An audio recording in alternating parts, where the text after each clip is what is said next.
Alors, je vous remercie vraiment d'avoir répondu à notre appel pour pouvoir transmettre les sensibilisations faites aux filles ce matin, en ce jour de la fête du droit de la femme, dont le thème cette année est droit, justice, action pour toutes les femmes et les filles. Mon nom est Koumba Ngouye Thiam, je suis la présidente de Toujours Canadienne, une association qui a pour mission et dont l'objectif premier est donc de prendre en charge ces enfants-là dans la mesure du possible pour leur bien-être, pour leur bien-être à l'école et pour les accompagner jusqu'à la sortie. L'objectif donc général de cette journée, c'est de renforcer l'autonomisation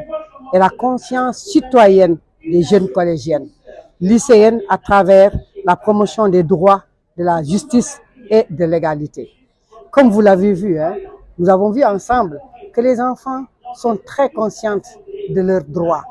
Elles connaissent déjà une bonne partie et aujourd'hui nous sommes venus pour les sensibiliser davantage. Ces enfants qui sont nos enfants et qui sont les cibles de TK, que nous ne remercierons jamais assez, sont des enfants qui sont ouverts et qui aujourd'hui, pour acquérir leur leadership, ont besoin d'accompagnement. Voilà, donc TK, Toujours Canadienne, a deux objectifs. Le premier, c'est celui que nous fêtons aujourd'hui avec les enfants parce que ça va vers les enfants, vers les jeunes pour les accompagner dans leur cursus scolaire.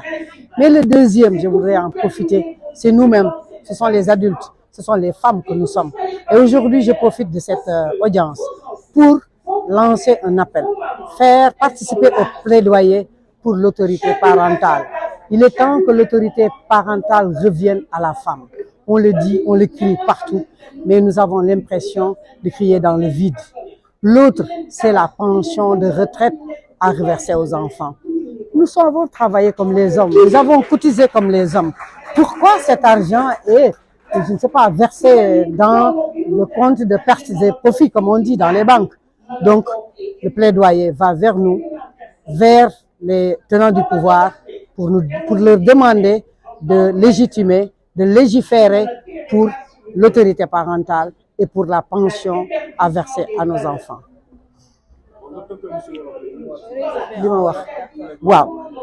tey jii li ñu boole mooy comme xam ngeen ko ñu ngi ci weer wi nga xam ne moom la ñuy wax ni mooy weeru jigéen ñi muy mois de mars tey le 11 mars tey lañ koy def ci école bi ndax le 8 mars dafa tombé woon ak dimanche école bii ñu ñëw nii tey nag mooy CM Kennedy boo ko déggee mooy xale yu ndaw yi nga xam ne ñu ngi nekk diggante 6e ak 3e.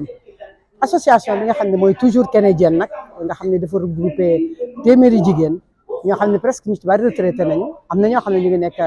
service encore dañu jóg pour di jàppale xale yu jigéen yooyu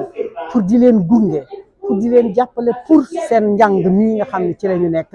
ñu am plus de chance de réussir ñu am pour gëm seen bopp ñu am plus de leadership waaye ñu xam lan mooy seeni droit ñu xam nan la ñuy défendre parce que toll nañ ci jamono joo xam ni réseaux sociaux yaa ngi def loo xam ni maar di taali ci xale yi kon xale yi de temps en temps dañ leen di dajale di wax ak ñoom tey nag objectif bi nga xam ne mooy objectif journée bi comme ni la ko waxee mooy dañuy gën a dëgëral alors autonomisation mooy xale yi nan la ñu mën a demee ba nga xam ne bu ñu màggee dinañ mën yor seen bopp conscience citoyenne xam ni ñoom fii ñu dëkk ñoom ñoo ko moom ñoo ko mën a defar ñii nga xam ne ñooy xale yi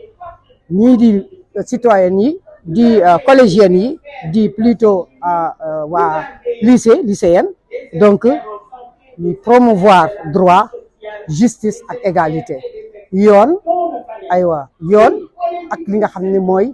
tolloole bi nga xam ne lañ leen war a tolloole mais bu ma nee tolloole muy genre du dañuy leen tëkkale góor ak jigéen déedéet dafa war a am équité ci niñ leen di jàppee ci niñ leen di téye ci niñ leen di joxe seen àq ak seen yelleef loolu ñu tax a jóg te comme ñun ñaari cible la ñu am xale yi pour conscientiser leen pour gunge leen waaye ñun ci suñu bopp ñun TK ñun ci suñu bopp ñun jigéen ñi te dama mujjee wax ni tey tamit bés la boo xam ni dañu war a bokk ci plaidoyer bi wax ak njiitam réew mi wax ak kilifa réew mi mais am na nag loo xam ne ñu ngi koy yuuxu saa su nekk te mu ngi bëgg a yàgg mooy ñun dañoo war a am autorité parentale parce que kuy tukki man police laa jógee kuy tukki nga gis kilifa ak kenn ku mu munti doon ñëw war a ànd ak sa doom ñu ni la faaw baay bi il faut que mu signer ko autorité parentale te des fois du mën a nekk ndax ñooñu dinañ nekk situation boo xam ni day doy waar ba papa ji xëy na nekk fi wala bëggul sax def ko kon nag nañ ñu dimbale defal ñu li nga xam ne mooy autorité parentale bi ci des mooy li nga xam ni moom la ñuy wax sànq mooy pension de retraite ñun dañuy liggéey ay fonctionnaire ak non fonctionnaire ak ñeneen ñi nekk ci privé naka ngay cotiser weer wu jot di cotiser li góor ñuy cotiser maara day taali bis boo fi jógee yàlla na yéex xaalis boobu kenn xamul fu muy dugg nañ ko jox suñuy doom nañ ko jox suñuy doom ak suñu jëkkër sax nag parce que loolu amul problème ku jiitu rek yàllaay def parce que kenn ku si nekk boo sañoon wax dëgg yàlla da ngeen di àndandoo ba demanoo waaye loolu amul il faut am ñu jiitu am ñu ci topp kon nag ñu ngi ñaan loolu nguur gi ñu ngi ñaan loolu ñëpp ci mën a wax ci mën ci def jërë ngeen jëf